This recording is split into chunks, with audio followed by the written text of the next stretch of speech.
Do you have a friend or family member that got completely cleaned out in a divorce? Or maybe you've been through a similar situation where you and your ex-spouse were fighting over every single item? The truth is you can avoid losing completely everything in a divorce, and I'll tell you all about it in just a second. I've never been divorced, but I've been through a divorce. My parents were divorced when I was 9 years old, and they fought like hell. And my sister and I went through a major trauma with this. In fact, there was so much fighting, guess who got the house?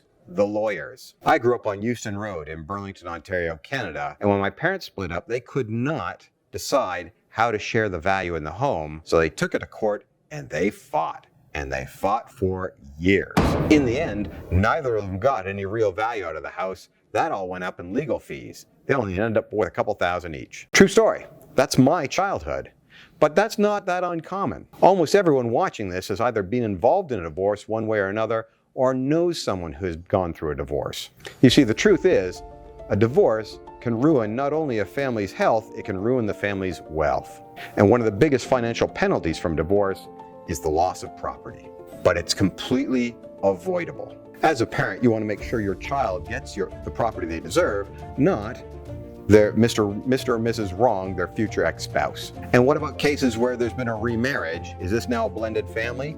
Are they bringing children from previous relations into the new marriage? Growing numbers of couples today are remarrying with children from previous relationships. The fastest growing segment of the population is the blended family. The trouble is, in a blended family, stepchildren are looking for money and they're hiring solicitors to contest wills. Or what if the step-parent cuts out your children entirely? If you leave everything to your surviving spouse, the step-parent, they can then rewrite their will and leave the assets to whomever they wish. It happens all the time. Stick with me until the end and I'll share a little gem with you that'll tell you how to save a bunch on taxes as well. By using a trust, you avoid your children having to go through the same trauma that you went through or that you were close to. And some good news here, you can even provide some protection for assets that you own now and protect them from a future potential divorce. Not all your assets have to end up in that divorce settlement. Here's how this works.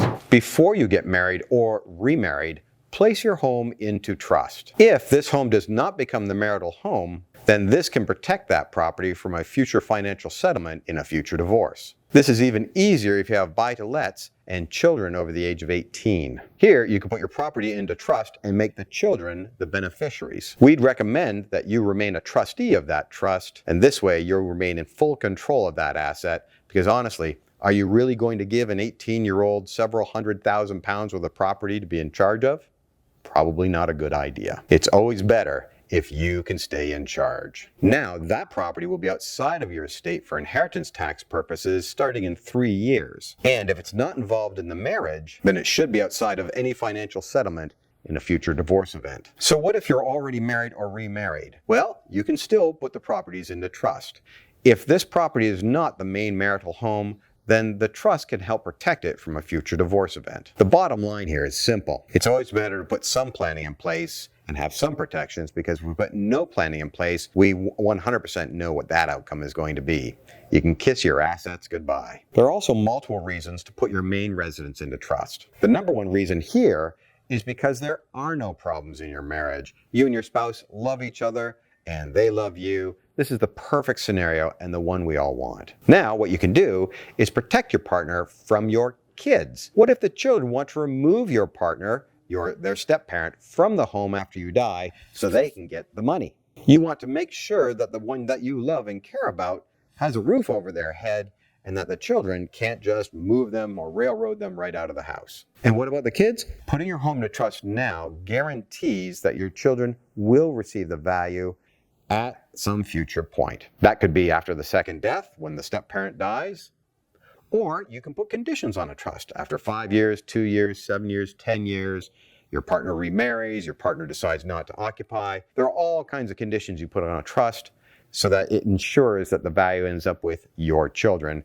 and at the same time leaves a roof over your partner's head. And this can eliminate contention because it's all done while you're alive, years and years before any issues come up. Remember, happy people don't argue.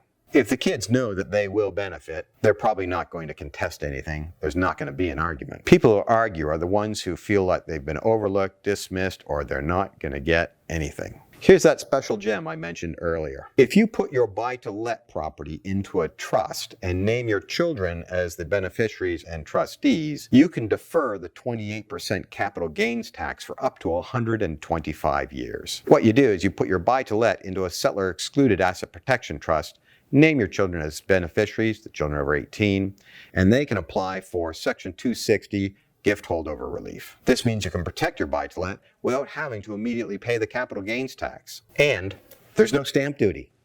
Brilliant, right? Oh, and here's another gem. In fact, this one's a diamond. After 6 years, the settler of a settler-excluded trust can also become a beneficiary, and the buy-to-let then remains outside of the estate for inheritance tax purposes. This is the big win. So here's my question for you. Would you be against legally protecting your assets for your partner and your children? If you want to make sure that you and your children are protected against a future divorce, make sure you set up an Asset Protection Plus trust. And if you need help with this, you can always book a call with me or my team.